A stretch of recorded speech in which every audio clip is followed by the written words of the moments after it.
Hey guys, it's Dr. Justin Marcagiani here. Guess what's up? The Thyroid Reset Summit is live today. So make sure you click below. There'll be links where you can access the summit. Make sure you register. I'm giving out my full free 88-page ebook. It's the first 3 chapters in my 12-chapter book. It's going to be amazing. I'm here with Evan Brand as well. Evan's was a phenomenal interview as well. So make sure you subscribe to go access Evan's interview. There's going to be links below where you guys can access it all. I appreciate it. Evan, welcome to today's chat. I'm excited the Thyroid Summit is here. Yeah, I'm excited too. Your talk is today. So if people want to hear me interviewing you, that's day 1 of the summit. So your pretty face is on there and you gave a stellar interview and there's already tons of good comments. We were just reviewing that together. There's tons of good comments and feedback coming in already on the summit and we're still in day 1. So this is like the open house, so to speak, of the summit. If people, have been living under a rock or they just don't know how summits work, basically what it is Justin put together 30 plus expert interviews. These are anywhere between 30 and 45 minutes in length, and they're all on the topic of thyroid health. So he's going to get into anything from autoimmune thyroid to gut infections in thyroid to mitochondria in thyroid to chemical toxins to trauma and stress and how that affects thyroid and hormones. So each different expert has their own unique view, and he makes sure to extract as much information as he can. It's all free. You just register free. So thyroidresetsummit.com, you go there, you register free, put your name, your email in, and you can access it. As long as you get on your computer or your phone on the day of the talk, you can access about 5 talks for free every day for a week. And then after a week, depending on what your all's feedback is, they'll probably do an encore. You get one last chance to view them for free. And then what I recommend you do is you buy the summit. It supports Justin. It supports the mission. It gets this information out to the masses because your average doctor is not having the type of conversations that Justin is having on this summit. These are conversations that are very advanced and something that's still broken down simply for you to understand. But in terms of the timeline here, it could be another 10 years before mainstream doctors are even addressing the stuff that's being discussed now. So don't wait, don't suffer. Buy the talks. It ends up being like $50 or something. It's ridiculous how cheap it is. And you can own all 30 talks. You'll get transcripts, etc. Is Justin paying me to promote this thing? No, he's not. It's just freaking awesome. And I've already read the book. And the book is amazing and the summit is amazing. So please buy it and support him so he can keep buying grass-fed steaks so that he can stay healthy so that he can do a podcast with me. I appreciate that, Evan. Thanks so much. So just, being a thyroid expert and also being part of the summit yourself, what are some of the topics that you feel like are most compelling for you in and around the area of thyroid? I have a couple in my mind, but what resonate with you the most?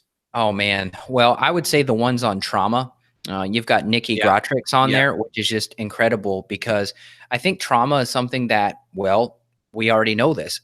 As Americans, we repress our emotions. We repress our traumas. We try to just move on. We ignore our traumas. We throw them under the carpet, and we just don't want to talk about this stuff. But what you and Nikki discussed was amazing, which is the fact that depending on how your childhood was, you talk about the ACE score, the Adverse Childhood Experience score, and how what you all are seeing, and I'm seeing the same thing too, is that the higher the ACE score, the more likely it is that you're going to have a problem. And it could be a thyroid and or an autoimmune thyroid problem, all linked back to something 20 years ago.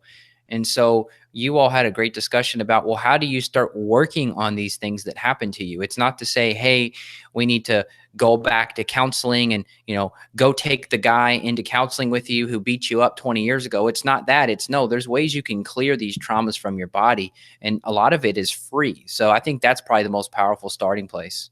Yeah, and also a lot of these traumas too, they affect the HPA axis. And some people that they may have addressed the issue, but they're kind of dealing with the collateral damage, whether it's adrenal issues or gut issues and or compromised immune system, maybe even infections just from all that stress, or maybe even they developed an eating disorder, which has created all kinds of adrenal and blood sugar and nutrient deficiency. So we got to look at everything from the root cause. Okay, is the root cause addressed? Okay, good. And now we got to also do damage control as well. But while fixing everything in a root cause kind of manner using nutrients and support. Yeah. Now I will say, if you just focus on traumas and nothing else, and let's say you start doing the EFT, the emotional freedom technique, which is the tapping that you and I both love. I love tapping. I'm going to start tapping as I'm talking because it feels so good. So when you start tapping, this is basically like acupuncture without the needles. So you're helping to basically recalibrate your nervous system so you're not stuck in fight or flight. And I'll do this like if I go on stage or if I'm going to go on an airplane, I'll just tap, tap, tap it out. And I just feel really good from it.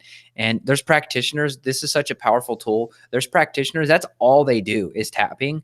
Now, you and I will both agree that tapping by itself is probably going to be pretty limited. It's not going to be fixing root causes, but can it help reset the nervous system, which could therefore improve your thyroid health and potentially lower your thyroid antibodies? I would say absolutely.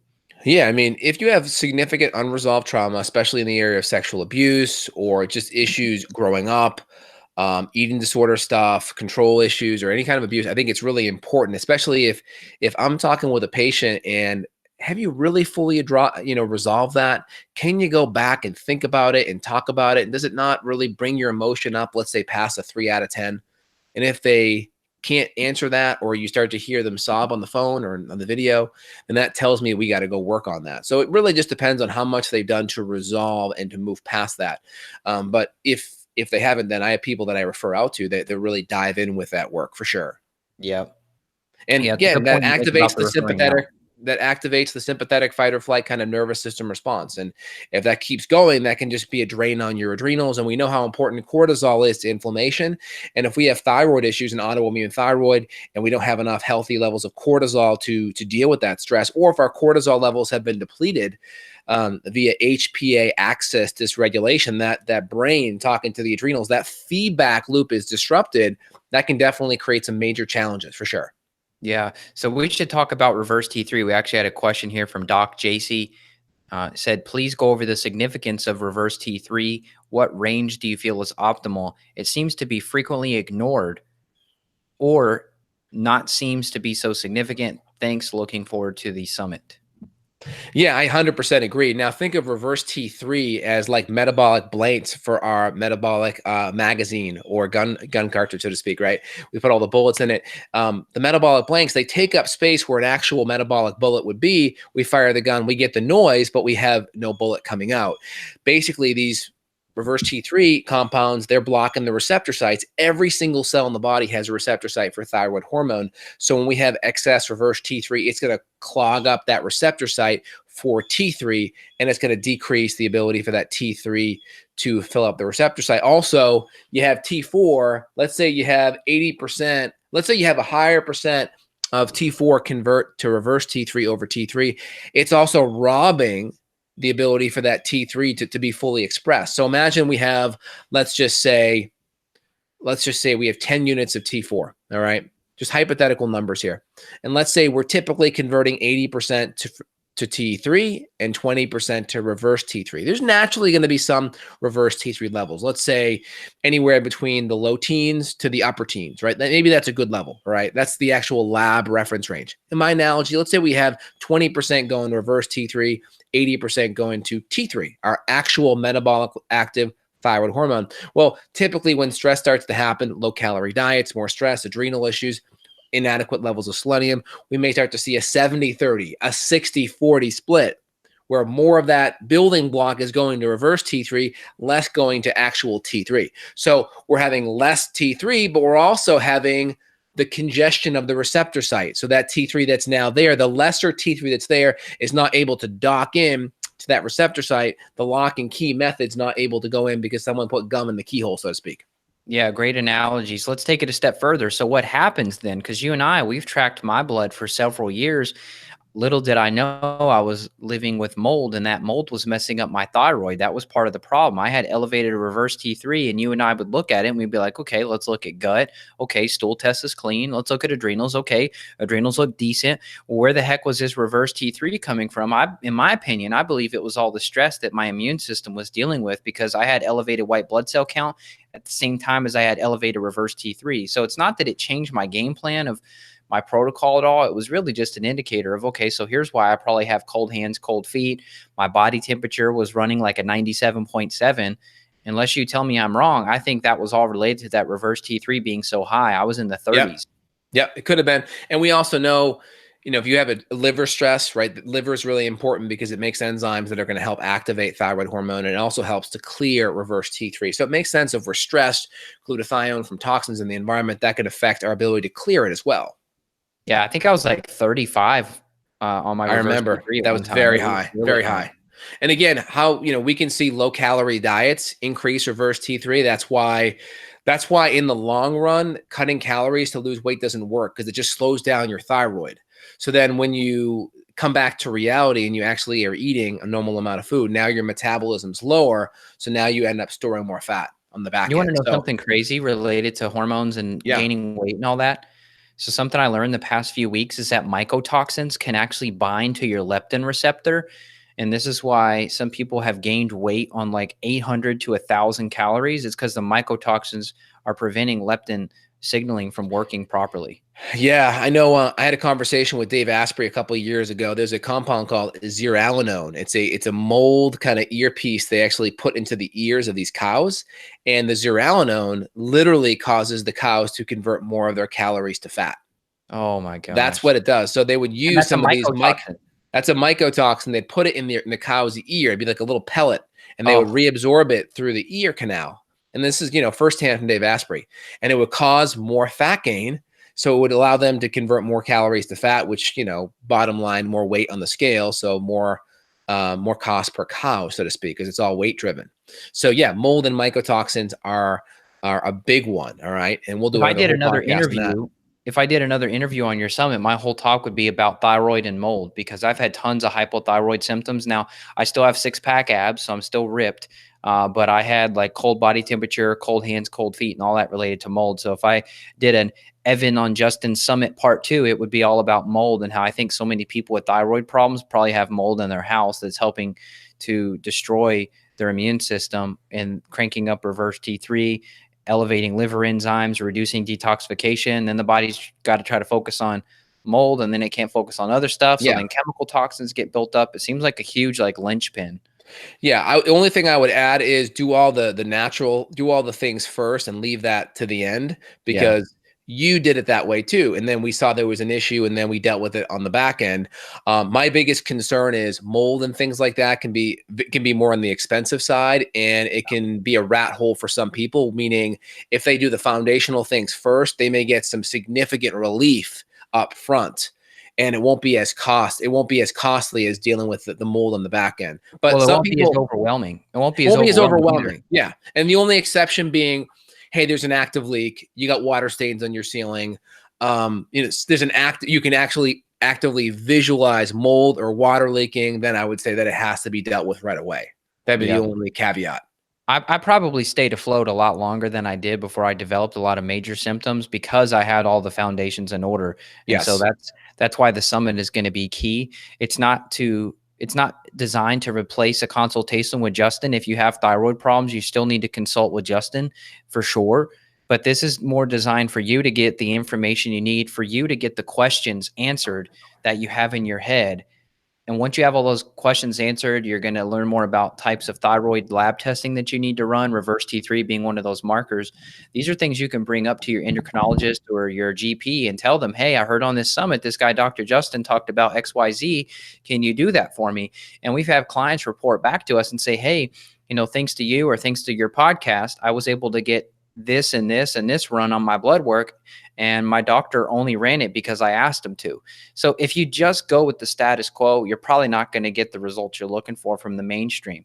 Now, if you find a really good endocrinologist or a doc that's going to listen and run these extra important thyroid markers that are not generally run, you may be able to make them work, or you got to go to the functional side. My opinion, I'm going to say go to the functional side because your endocrinologist is never going to look at the stuff Justin's looking at and saying, hey, these bacterial infections do this, this parasite does this. It's the last thing you're going to hear from them. They're going to say, oh, you can go to an infectious disease doctor. You think you have parasites? And they'll just refer you out and you'll go nowhere. That's why we're kind of generalist and specialist all in the same token. Exactly. That's a really good point. Let's kind of dive into the next question here. Let me pull it up. Ba, ba, ba, ba, ba. Let's talk about maca. Maca and hypothyroidism. So number one, if we see maca is going to be really good, especially for women. There are some good maca forms for men too, but it's going to really help modulate estrogen levels. It can even help with progesterone levels. So why is this helpful? If we have estrogen dominance, that can definitely increase thyroid binding globulin and decrease the amount of free thyroid hormone. So it can definitely lower our free thyroid hormone. So if we modulate our female hormones and improve that balance and that estrogen to progesterone ratio, that can definitely improve the amount of biologically active thyroid hormone. Also, if we're in a estrogen dominant state, we need good levels of progesterone, and progesterone helps stimulate thyroid peroxidase and make thyroid hormone. So good enzyme activity from TPO is important, and that can help make thyroid hormone. So good levels of progesterone help with that as well. Can you talk a little bit about age? I mean, this is something that you ask your average woman, age 50 and above, they're going to say, oh, my thyroid or oh, my hormones. Can you talk about kind of what happens when you're transitioning from a normal cycling female to you go into perimenopause, menopause, post, when you go through those stages that lead women to say, oh, well, it's my hormones? Yeah. Yeah. So in general, typically women may start their perimenopausal phase in their early 40s. This is where like a lot of these menopausal symptoms start to happen, whether it's skipping a cycle, mild hot flashes, mild hair loss, mood issues. And again, it's hard to distinguish perimenopause and just PMS and cyclical hormone imbalances, especially where I see a lot of these symptoms happening with women in their 20s and 30s. It's hard to distinguish, but you're typically seeing some of these menopausal symptoms.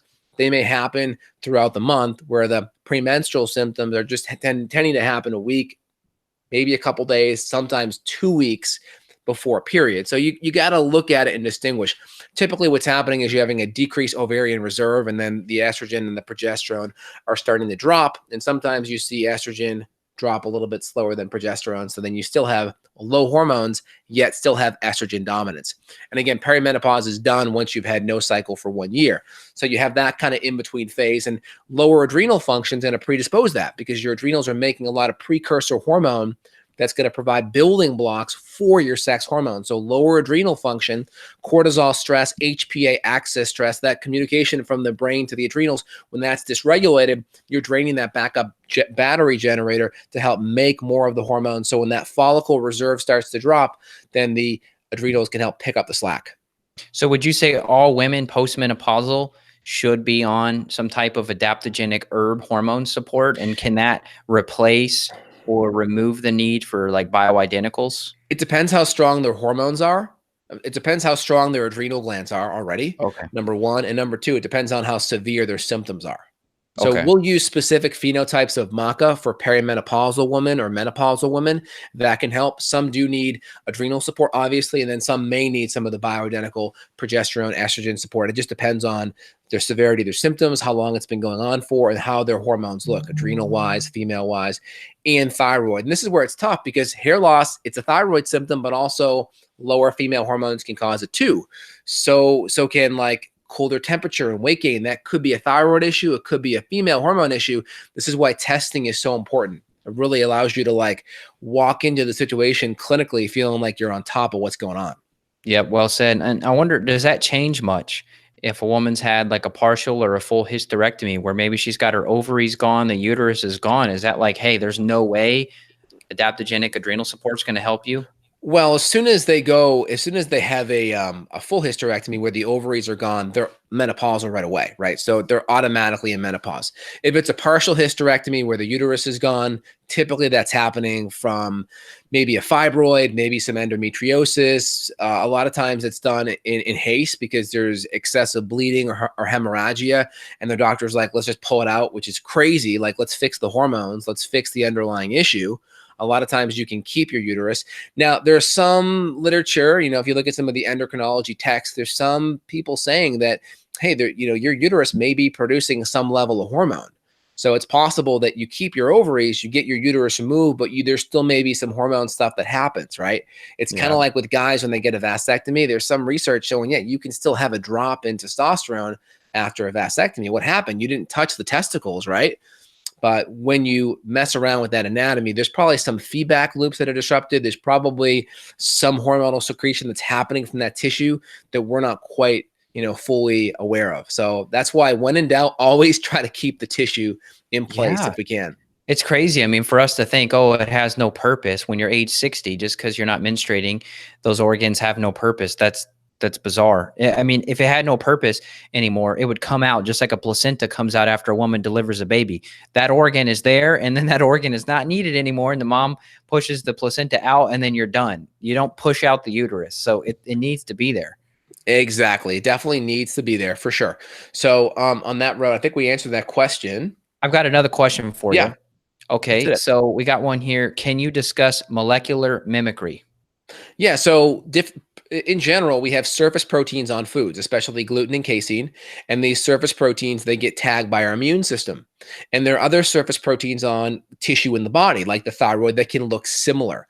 So imagine you have someone who just did a crime and they're driving a black Honda Civic. Well, Honda Civic's a pretty popular car. Please come on the AP, on the radio, APB, be careful. Just person in their 30s driving a black Honda Civic. You're driving a Honda Civic, you get pulled over. Why? Because you have a similar identification that was called on the APB there. So what does that mean? Is surface proteins can be similar. And so, of course, when that APB is called out by your immune system, AKA the immune system makes antibodies to target this surface protein, and other tissues have a similar surface protein like the thyroid, then your immune system can attack it. And that's what you're seeing. That's why gluten is such a big deal. Also, gluten also opens the gut lining. And when the gut lining is more open, we have gut permeability, or leaky gut's kind of the slang, there's more chance of your immune system to get in contact with undigested foods and create more antibodies for more stuff. So leaky gut's a big thing. And there's a lot of data saying, hey, even if you're not reacting to the gluten may still be opening up that gut lining, creating more gut permeability.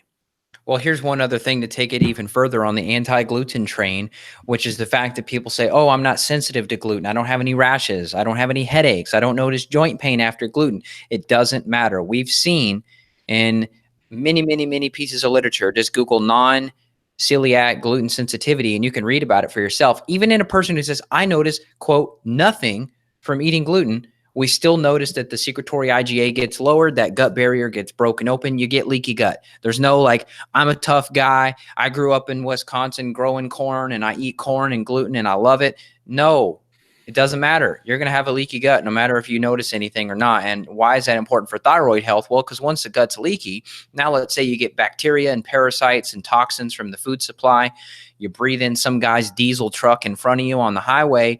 Those toxins have direct access to the bloodstream. And we know that when the gut is leaky, the blood-brain barrier is also going to be leaky.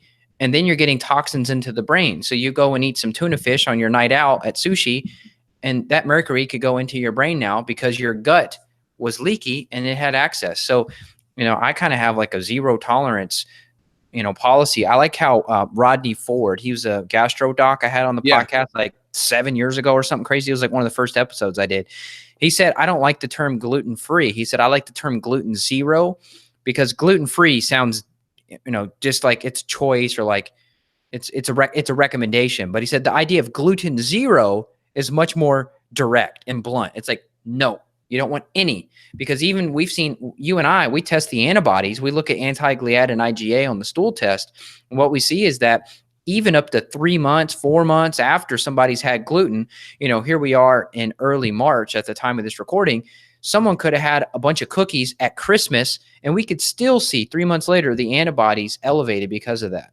Yeah, so I mean, I'm pretty puritanical when it comes to gluten. I will admit I did have a cinnamon bun last night, but it was gluten-free, and I typically never cheat. I ended up getting within 30 minutes after it a sore throat, and it's lingering right now. I'm doing some No essential way. oil lozenges to help Was it it rice improve. flour, or what was it that did It that was to rice you? flour. It was rice flour, and it could have just been the carbs. It was pretty carb heavy, but it just makes me think like, there's one more sitting in the fridge. Am I gonna have it tonight? Hell no.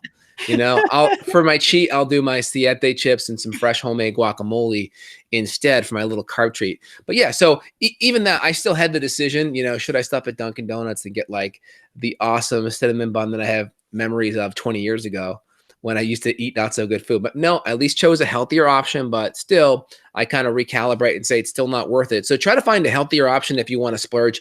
If your autoimmune condition's under control and you don't have an autoimmune condition, maybe you splurge every now and then on the holidays. My recommendation, though, is you find a healthier option. And if you have thyroid antibodies, you definitely need to. I have thyroid antibodies, so you really got to make sure that you're on the right track. There's a lot of healthy options these days. It's crazy. I mean, I had I know. I think it was Danielle Walker's got a new pizza that's like a yucca-based pizza, and it's freaking awesome. It's really good, and the crust is great. It's a little carb heavy, so I save it for my carb night, but it's a great pizza. Wow. She makes it? Yeah, it's in the Whole Food section now. It's frozen, but it's a Holy yucca-based fuck. crust. And is it already, it's just a crust and you got to put all your own No, toppings? it's got everything on it already, but she's got some, I think, where you can buy it without the toppings. But I just love yucca for crust because yucca is just like, it's just soft. It's really moist too. I'll have to look for it. I Yeah. want to point out what you said. I think it's very important, which is that you may go off your diet for a bit and play with this food and play with that food is kind of a treat. But like you said, it's not worth it. And, people think when we come up with a diet protocol for them that it's like a diet of deprivation. But overall, I would say you and I are not deprived at all. We're eating good fats, good meats, good veggies. I mean, this is not a deprivation or starvation diet required. No, I mean, last night for dinner, I had a dry aged Kansas City strip steak, step 4 from Whole Foods. And I had it last night with some green beans and grass-fed butter and some sea salt, and it was phenomenal. So I try to eat really good like that. I keep it simple, The night before that, we threw some stuff in an Instapot. 40 minutes later, some vegetable. I think we had some celery, some carrot, and some chicken, and it was great. I mean, keep it really simple, easy. I did some haddock last night. I had a couple different fish. I had some haddock and some cod. And then we did some sweet potato fries that we baked. And then we did some broccoli. My wife is all into fresh broccoli now because we were doing frozen broccoli, but it's a game changer to do fresh. So hopefully when I get my garden, we've got snow on the ground. Hopefully I can get my garden going and get some fresh broccoli. Last year, even despite my really good fencing operation around my raised garden bed, those darn rabbits, they ate all my broccoli. So I didn't get any. I had to buy it all at the store or the farmer's market. 100%, man. That's really cool. Very cool. Let's talk about, someone asked about iodine and iodide. So basically iodide is the ion form of iodine. So you have basically the chemical structure of iodine is 2 molecules of iodine. And so essentially iodide is 1. So typically iodide's bonded to a salt, whether it's a sodium salt or a potassium salt. And then in your body converts it and puts it together and makes iodine out of it. So you can have 1 molecule is iodide, 2 is iodine. You take it and then it converts it in the body and it goes through iodination and it can make it iodine. How do you approach that with clients in terms of supplementing? I typically use a potassium iodide. Yep. Yep. How often do you supplement it? Is that something where it's like, yep, a little amount is always going to be okay? Because it was the whole, fear mongering about, supplementing iodine can increase your thyroid antibodies, but I've not found that to be true at a low amount. I mean, it's potential, but if someone has active thyroid autoimmune stuff, we just don't go more than the RDA, which is between 150 to 250 micrograms. And if we see they're stable and or they don't have any, then we may play around with going up to a gram or to maybe 1.3 milligrams, 1.5 milligrams. Right, RDA is 150 to 250 micrograms. So typically within 5 or 10x of the RDA. Okay. But there's a lot of data in the literature on that. So I can just tell you, I've seen people go too high in iodine and lose their hair. So you got to be careful. Wow. I've got another question for you if you're ready. The one here from Doc JC. What is your take on using LDN for Hashimoto patients? I do see the antibodies dropping and symptoms improve. Curious if you've seen the same. Yeah. So first off, it's not the first place I go. The low-hanging fruit's going to be obviously an autoimmune template to start, getting good nutrients on board, getting enough selenium on board, CoQ10, magnesium. These are really important. Then after that, I would go to like curcumin, things like that first. Those would be the first things I would get in there first. You could even play around with resveratrol. I would do that first. And then maybe even CBD. I would try to do CBD over LDN, but I have seen some people do okay on LDN. I've seen some people do worse on LDN. So I try to go to the more natural compounds first before I go to an opiate blocking drug. Agreed. And I can't prescribe it. So even if I could, I wouldn't, because I'm my toolbox is limited to using natural professional grade products and nutrients and herbs. So I just don't even have it on the table for me. So I just have to assume that I got to fix the issue with other things. And you and I've seen hundreds of times that when we just fix the gut, we've seen antibodies drop from Yeah. 2,000, 3,000 to sub Yeah. 500 just Especially by the gut. fixing the gut and changing nothing else. Yeah, I mean, the gut's obviously the next big component, but supplement-wise, curcumin, resveratrol, selenium, CoQ10, magnesium, autoimmune template, and then, of course, working on the digestion, working through all the 6 Rs. We've Enzymes, got to removing bad foods, replacing digestive support, hormones, removing infections, re-inoculating, repopulating probiotics, and then retesting. we've got a couple other questions here. What's your schedule look like? How much time you got left? I got enough time. I got 10 minutes here. Perfect. I'll just give people another plug. If you haven't registered for Justin Summit, please do. thyroidresetsummit.com. It's great. If you're like geeking out on this, you're about to geek out times 30 for the next week. Every day you're going to get to hear Justin in your ear for like 6 hours. So better put some headphones on, get your nice cup of chamomile tea and sit down and have a good listen. And Justin did videos too. So that's cool. If you want to see the interviews as opposed to just listening, you can do both. And if you do end up buying his summit, you do get transcripts. So I know we're getting a little tricky, a little complicated sometimes in these interviews. You may want to have the transcript available so you can refer back to that. Wonderful. 100%. Right. What's next for questions? Yeah, so that's my plug. And the next question from Colin is any recommendations for, he said dedicated, but he meant desiccated, and we know what you meant. So any recommendations for desiccated thyroid? Have you heard of the company Thyrovens? And I have not. I have not. In my line, we have a product called ThyroBalance that is a natural glandular support I use with my patients that I've formulated. I love that. It's worked great. I've used it on thousands of patients. On the prescription side, I do like WP Thyroid. It's a very clean formula. NP Thyroid is another newer one out that's very similar to iron. It does have a little bit of maltodextrin from corn in there, so you got to be a little careful. The other good one's going to be Natrethroid.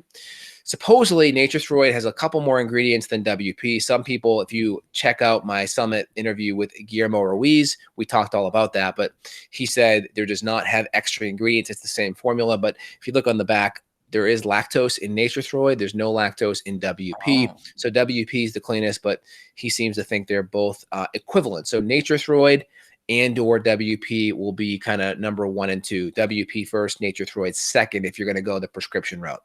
Supposedly Acella, Acella, is supposed That's to be who really makes good. NP. That's who makes NP. Oh, okay. I'm pretty sure that's who makes NP Thyroid. That's the company.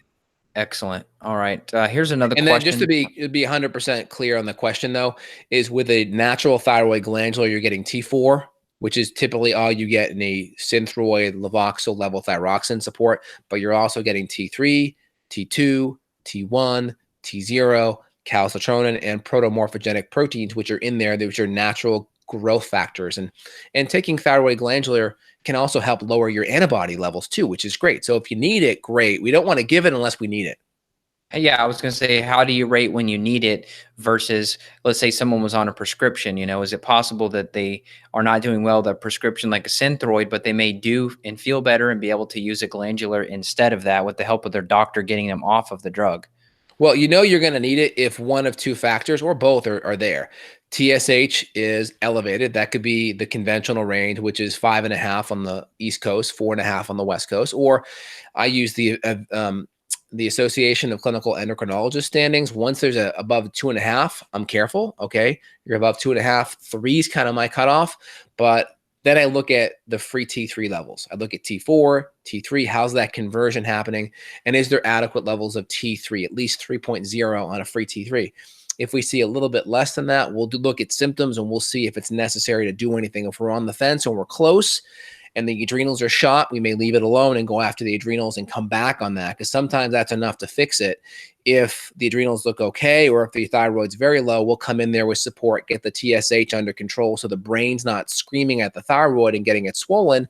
And then we'll also get that functional T3 level up to an optimal range, 50% of the reference range. So typically above 3 or so. Other countries, it's different, but you want to be at least 50% in the reference range. Would that, you're saying take care of everything else like adrenals and all that, you're saying circle back to the thyroid glandular is kind of a last ditch effort, you would approach adrenals, maybe thyroid nutrients first before thyroid glandular. If we're close, the only exception would be if the TSH is high. Even if they didn't have any symptoms, but the TSH was high, let's say above 3 to 4, then I would definitely look at bringing that on a little bit sooner. If it was 3, I may hold off and just see maybe if we get the HPA axis back on track, we're good. If we're in the 4 or up, I'm definitely going to at least bring it down to 1 in the meantime. Okay, so if we got a TSH of 5, we've got a free T3 of 2, you're saying, yeah, probably going to need the glandular support. Definitely need the glandular. Now, if we have a TSH of 3 and a T3 of, let's say, 3.2, that's where it becomes very questionable. I'd want to look at symptoms, and I want to look at the thyroid or the adrenals as well as the thyroid. And I'd probably say let's table doing anything directly with hormones on the thyroid for at least a month and just focus on more nutrients and the adrenals. And I'd come back and retest probably in 4 to 8 weeks and see where we're at. Well said. And we've seen massive swings in hormones in the right direction just by focusing on adrenals. It blows my mind because I wasn't someone that was comfortable with thyroid glandulars personally and recommending those to clients. I'd kind of stayed away from it because I saw with doing rhodiola and, as you mentioned, some of those special maca extracts and ashwagandhas and shajandra berries and helping the liver and detoxing. All of a sudden we look and it's like, whoa, TSH is normal. We didn't even try to focus on thyroid and it fixed itself just with fixing the body. I love when that happens. 100%. I love it. And we're getting to the root cause. We're not just going to throw everyone on the same thing. We're really trying to individualize the approach, which is really important. We got a question here from Paul. How is calcium D-glucarate daily for detoxification? We use calcium D-glucarate all the time. Yeah, it's a Detox Aminos product. It binds to estrogen, so it really helps aid in estrogen detoxification. So if a woman has estrogen detox, or if we see estrogen levels with a guy as well, I mean, it's good to help bind it and pull it out. So I think it's great. Just want to make sure that we're also getting to the root cause. If it's just part of a general detoxification program, I think it's great. It's going to help with thyroid binding globulin and help with increasing free T3 if there's excess estrogen. Yeah, I don't use it in isolation. Same thing as you. I do have it in a liver support product or a hormone support product. There's kind of a couple things out there that we use will be blends of herbs plus calcium D-glucarate added in for PMS and breast tenderness and moodiness and irritability and all that stuff. We do see the calcium D-glucarate does move the needle. 100%. 100%. Next question. Laura gave us some feedback. Thank you so very much for explaining crucial information about gluten. I've tried for years to get people to realize that gluten hurts us all. I agree, Laura. Thank you for the feedback. And some people have to hit rock bottom before they listen to you. So unfortunately, that's the reality. Yeah. And again, some people, they have the mindset of like everything in moderation. It just depends. I don't necessarily buy that. I mean, there's probably never going to be a moderate amount of cocaine or methamphetamines that I'll ever do. But I get the fact that some people, may not have that genetic predisposition. They may not have an autoimmune genetics that are active, but I still think you got to be careful. If there's an option to do something on the safer side, on the gluten-free, grain-free side, it's better. It's better to do that. But I get why some people may feel like they get a little bit more freedom, when you have a little bit more health, so to speak, and a little bit less genetic predisposition. It makes sense why you do that. Yep. Got a question here. My friend has Hashimoto's and only 20% of her thyroid. She tried Nascent Iodine. Her face broke out with little lumps like pimples. Any idea why, and what can she do to supplement iodine?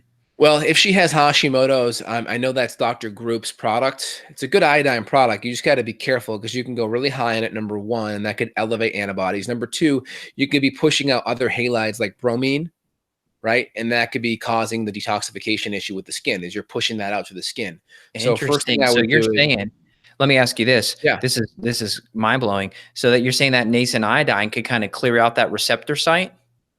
Potentially, but it could also activate autoimmunity if that's there too. It could throw it up too high. So, I mean, if I were to do it, I would make sure that if she's my patient, we're working for a few months, we're stabilizing inflammation in the diet, all the other nutrients are present, because with high amounts of iodine, the iodination process spits out hydrogen peroxide, H2O2, and with inadequate selenium levels, hydrogen peroxide is inflammatory in the thyroid. So with adequate selenium, we convert that H2O2, we pull off an oxygen to it, and we make it H2O, we make it water, something benign. So we got to be careful with the iodine and the lack of selenium, especially if antibodies are elevated. Yeah, well said. Selenium's huge. That's like critical. If you don't address that, it's very easy to fix that too. It's like one of the cheapest supplements ever. It's funny, people question the whole Brazil nut thing. People say, oh, only a few Brazil nuts per day is enough for selenium. I'd looked at some studies comparing that, like supplementation of actual selenium, like a chelated selenium versus a Brazil nut. It actually, surprisingly, the Brazil nut actually held up. It actually did work.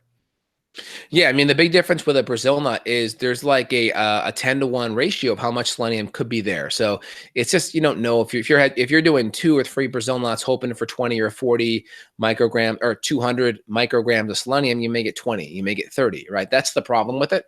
So I think it's okay if you want to do 1 or 2, but I think at least get your insurance policy of 200 micrograms of selenium via supplement form a day. That's your insurance policy. Yeah, I love the idea of food as medicine, but I agree with you. That's not something you want to dabble with. Like, why try to get it from Brazil nut if you can spend $8 and get the best selenium product on the market in capsule form, and you know exactly what therapeutic dose you're getting in terms of milligrams right there on the bottle versus, oh yeah, this is a big Brazil nut. This must be 20 milligrams. It's like, no. Exactly. And Brazil nuts are commonly moldy too. So if you have mold issues, there could be a problem there. Not saying Well, don't, I'm just saying, if you want to have 1 or 2, fine, but just get your 200 from supplement from selenium yeah. methionine primarily.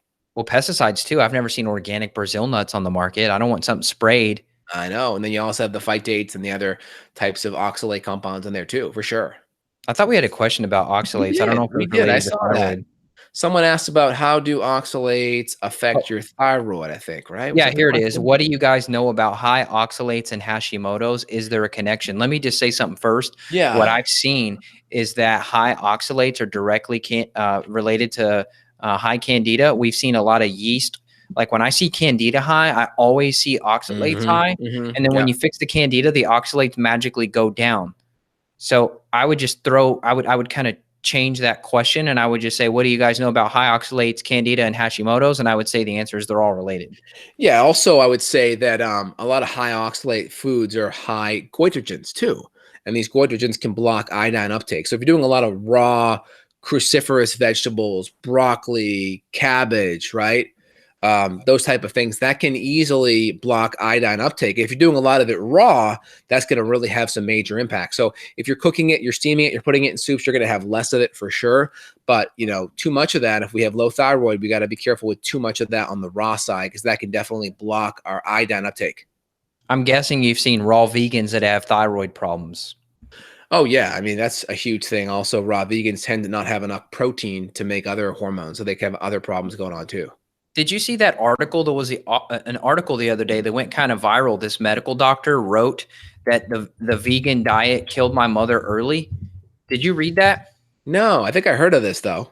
Let me see if I Go can ahead. pull up this so I can say it. Yeah, so here it was. It was in the UK. It was in London. This guy, Dr. Asim, we may want to get him on the podcast. He wrote a Yeah. letter basically about this. And he's a cardiologist. His name's Dr. Asim, Malhotra. He said, my mother's diet was full of see, here's the thing I didn't read before. Her diet was full of ultra processed foods. So it talks about how she was a vegan or vegetarian rather, but that she was consuming tons of biscuits, crisp, and starchy carbohydrates. So she probably had an unhealthy vegetarian diet, but the way he Yeah. wrote it made it just seem like the vegetarian diet overall killed her. But no, if she's eating that crap, that makes sense. Yeah, she's on a lot of carbohydrates. But yeah, one thing that you'll see, this is good for anyone listening, is with vegans, vegetarians, go look at their hands because what they're doing is they're getting a lot of plant-based beta carotene and they're hoping that converts to vitamin A. With low thyroid, you'll see a lot of the orange deposits in their skin or their hands or their feet because they can't convert that beta carotene to vitamin A, to active retinol palmitate. And vitamin A is important for the thyroid receptor sites. So you'll see with some of these vegan vegetarians, they're not getting active vitamin A from animal products or cod liver oil. So you'll see beta carotene deposits in their skin, orangey skin. Whoa. Well, I always trip people out about looking at the ridges on your fingernails Oh, yeah. for Yeah, malabsorption huge. infections. But now I have something else to look at. Hey, let me see your hands. I'm gonna look at your nails. Now I'm gonna look at your palms. Yeah, I mean, it's always good to look at it. Just shouldn't be excessively orange, but that's a big thing. And vitamin A is really important for your thyroid. Excellent sources, of course, are going to be healthy. Egg yolks, I think you're going to get it in. You're also going to see it in any type of high quality grass fed meat. You're going to see it in cod liver oil, and you're also going to see it in like liver glandular for sure. There's a question here, which is a treatment oriented question. So you'll have to become a client of Justin's if you want to like dive into supplements and protocols, but I'll still read the question anyway, in case Justin, you want to say something else.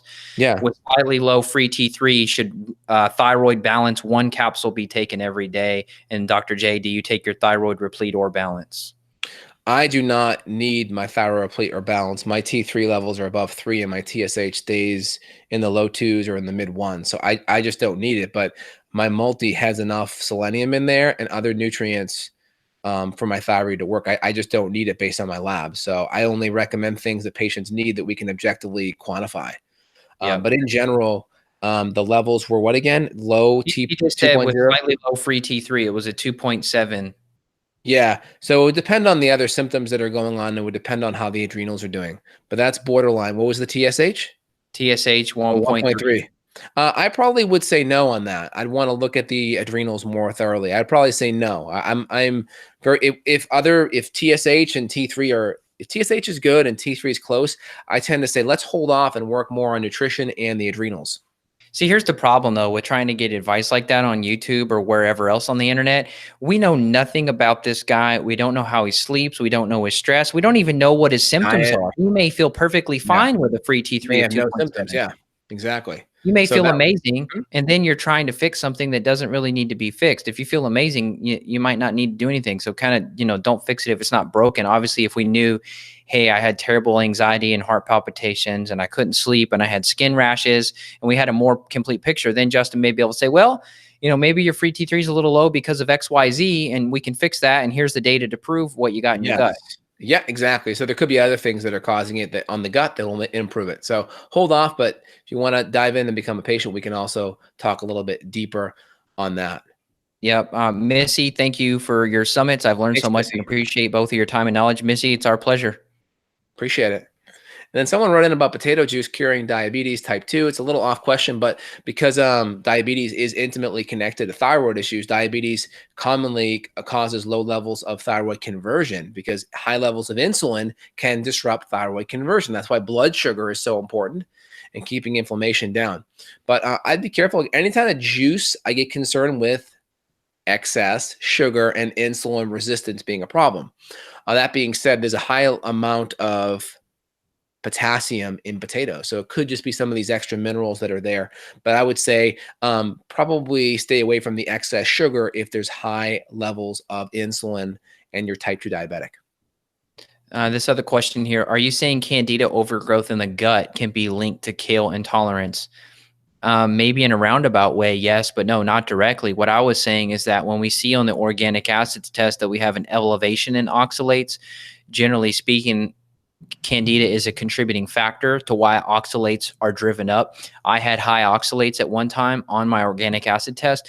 I did not eat hardly any leafy green vegetables for a significant period of time when my gut was a mess, and I still had high oxalates. I didn't have many other foods with oxalates in them, so I saw it when I fixed the yeast in my gut, and then eventually found out I had Candida in my home and had to fix the Candida in my home because especially if you have dogs, dogs have Candida on them and then they jump in your bed and they spread the Candida to your bed and then you breathe it in and it recolonizes your gut. So if you're working with a practitioner and you keep beating yourself up because you feel good and then you feel bad, you feel good, you feel bad, you could have Candida driving that oxalate problem.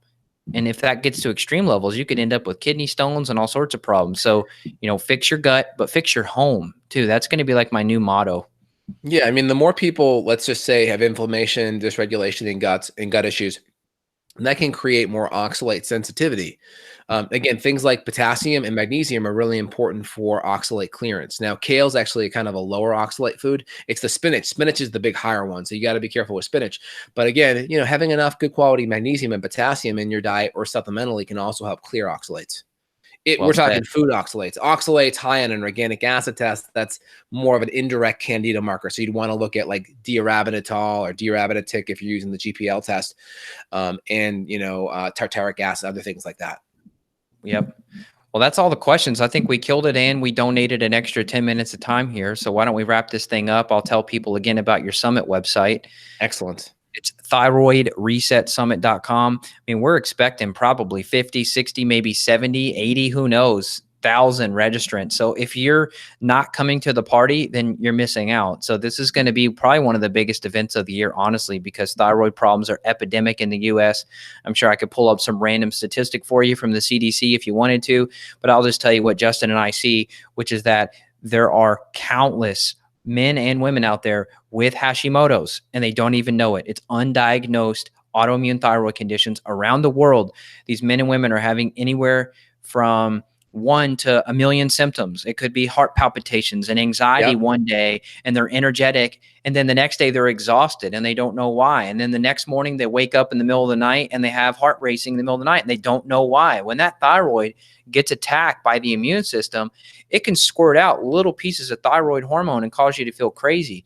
So please make sure that you get your antibodies tested, your TPO, your TG, maybe your TSI if you think you need to, because something you educated me on is that you can have Hashimoto's and you can have Graves at the same time, which sounds insane. Yeah, you can. And 1 out of 5 women have an autoimmune issue. And one of the most common thyroid issues, over 30 million people have it and don't even know, is Hashimoto's. And the big issue with that is it's going to create inflammation. It's eventually going to destroy your thyroid tissue. Low thyroid hormones going to create all kinds of symptoms. And women tend to be more predisposed. I mean, I'm a guy, I have Hashimoto's too. So this isn't, just me only reaching the females out there. Men have it too. So you got to look at it. Women are a little more predisposed because estrogen can affect the CD4 to CD8 immune cell ratio and can make you more predisposed to autoimmune issues. But heck, we know guys are getting exposed to lots of estrogens too via the food and the plastics and the pesticides. So that's another predisposing factor that can even make guys more susceptible, even like myself. So make sure you register. Thanks so much, Evan, for the great podcast today. Make sure you sign up and get that free 88-page ebook. My real book, The Thyroid Reset, is coming out in the coming months ahead. So stay tuned. Thanks so much and have a phenomenal day. Take care. Take care. Bye-bye. Bye.